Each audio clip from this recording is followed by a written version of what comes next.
안녕하세요. 최신 트렌드에 맞춰서 수업을 준비하고 학생들을 위해서 항상 발전하고 있는 AP 컴퓨터 사이언스 A 강사 박승준이라고 합니다. 만나서 반갑습니다. 자, 그럼 왜 APCSA를 선택하느냐에 대해서 알아보도록 하겠습니다. AP 컴퓨터 사이언스에는 A 클래스와 P 클래스가 있습니다.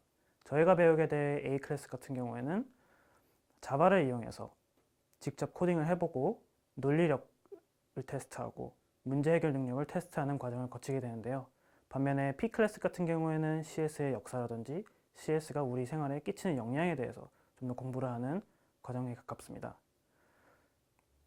그렇다면은 코딩 백그라운드가 없는 학생도 듣고 5점을 맞을 수 있느냐 물어보신다면 일단 결론부터 말씀드리자면 그렇습니다.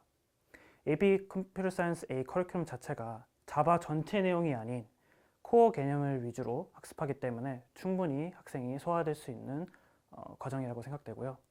또한 추후 대학을 가서 관련 전공 과목을 듣는 데 있어서도 적절한 준비 과정이 되는 점에서 아주 유용한 절차를 밟는 것이라고 생각이 됩니다. 그 다음에는 AP 컴퓨터 사이언스 A 시험 구성에 대해서 알아보도록 하겠습니다. 우선 섹션 1 객관식 문제, 섹션 2 주관식 문제로 이루어져 있고요. 각각 1시간 반씩 총 3시간 동안 진행을 하게 됩니다.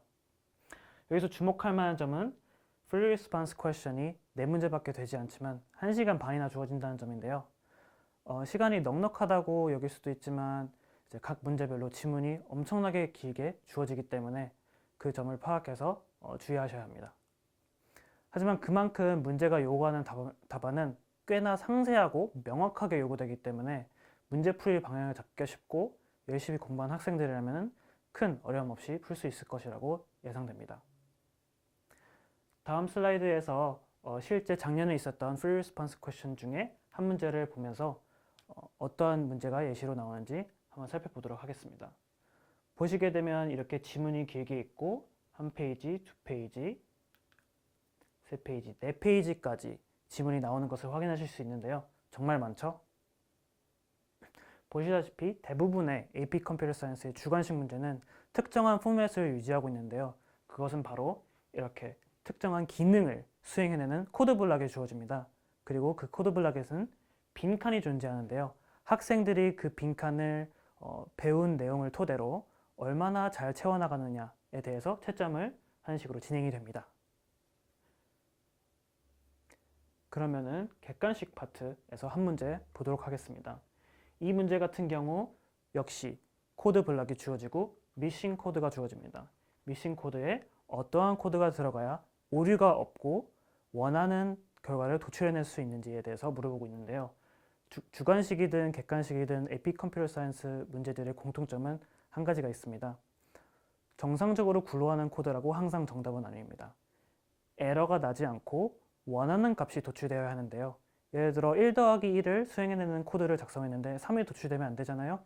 그렇기 때문에 원하는 결과값을 도출해내는 에러가 없이 원하는 결과값을 도출해내는 코드를 정답으로 채택해 주셔야 합니다.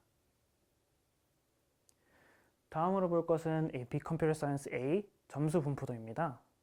최근 5년간 5점을 맞은 학생들의 퍼센테이지를 보면은 대략 25에서 27%인 점을 확인할 수 있고요. 이 퍼센테이지는 다른 AP 과정들에 비하면 적지 않은 수치라고 할 수 있습니다. 확실한 명백한 공략법이 있기 때문에 올바른 방향성을 가지고 공부를 한다면 충분하게 5점을 맞을 수 있을 거라고 예상이 됩니다. 다음으로 확인할 점은 AP 컴퓨터 사이언스 A 코스의 구성인데요. 유닛 1 프리미티브 타입부터 시작해서 유닛 10 리커전까지 배우게 됩니다. 각 유닛은 다음과 같은 빈도수로 5월에 있을 시험에 나타나게 되는데요. 여기서 주목할 유닛은 두 가지입니다. 유닛 3와 유닛 4인데요. Boolean expressions and if statements 그리고 iteration은 합해서 최대 40%까지도 만날 수 있는 문제 유형에 속합니다.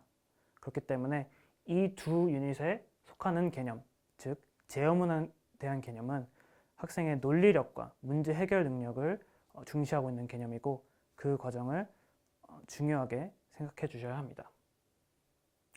그렇다면 반대로 말해서 나머지 유닛들은 빈도수가 적으니 공부를 덜 해도 되냐는 말은 전혀 아니고요. 자바의 특성상 모든 유닛이 서로 어느 정도는 연관이 되어 있기 때문에 한 가지 유닛을 이해 못했을 때 다른 유닛에서 이해도가 떨어지고 난이도가 올라가게 되는 모습을 경험하실 수 있을 겁니다. 그렇기 때문에 모든 유닛에 대한 적절한 공부가 필요하다는 것을 말씀드리고 싶습니다. 자, 그러면은 AP Computer Science A가 어째서 학생들에게 어렵게 다가오는지에 대해서 알아보도록 하겠습니다. 직전에 말했듯이 문제의 절반, 약 40% 정도가 코드의 작동 원리를 꼭 알아야 되는 제어문에 관련된 문제입니다. if 스테이트먼트, while 반복문, for 반복문처럼 특정 상황에서만 발동하게 되는 코드에 대해서 이해를 해야 됩니다. 그러지 못하면 절반 정도를 풀지 못하게 되겠죠.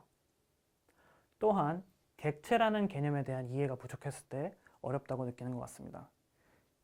자바 프로그래밍 언어는 Object Oriented Programming Language라고 해서 객체 지향 언어입니다. 그만큼 객체는 자바에서 중요한 컨셉인데요. 막상 유닛 2를 보면은 약 5%의 문제 정도만 오브젝트에 대해서 다루고 있지만 오브젝트는 그 외 핵심 개념인 class, interface, method, variable 등 핵심 개념과 밀접한 연관이 있기 때문에 모든 유닛에 대한 이해가 부족했을 때 난이도가 전체적으로 올라가는 현상을 확인할 수 있었습니다. 또한 코딩 경험이 없는 학생의 경우 문제의 본질적인 원리 이해를 하지 못했기 때문에 모범 코드를 암기해서 시험에 그대로 적용하려는 모습을 보이고는 하는데요. 이런 방식은 매우 비효율적인 뿐더러 효과적이지도 못합니다. 그러므로 피해야 하는 행동이라고 할 수 있겠습니다. 그 외에도 주간 유닛 테스트를 진행해서 해당 주에서 배웠던 내용들을 통틀어서 성취도와 이해도를 테스트하는 기회가 있고요. 학기 맨 마지막에는 mock 테스트, 모의고사를 진행해서 실제 AP 시험에서 라면은 몇 점 정도를 받을 수 있을지 확인하는 과정도 있겠습니다. 물론 이 모든 테스트들과 모의고사에서는 피드백이 있을 예정이고요.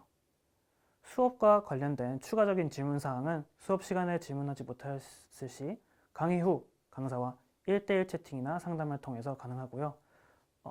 언제든지 얼마든지 강사와 상담이 가능하니 이용해 주시면 좋을 것 같습니다. 마지막으로 강의 시간표 안내 드리겠습니다. 1차적으로 12월 셋째 주부터 3주간 월요일부터 금요일까지 매일 2시간씩 강의가 있겠고요.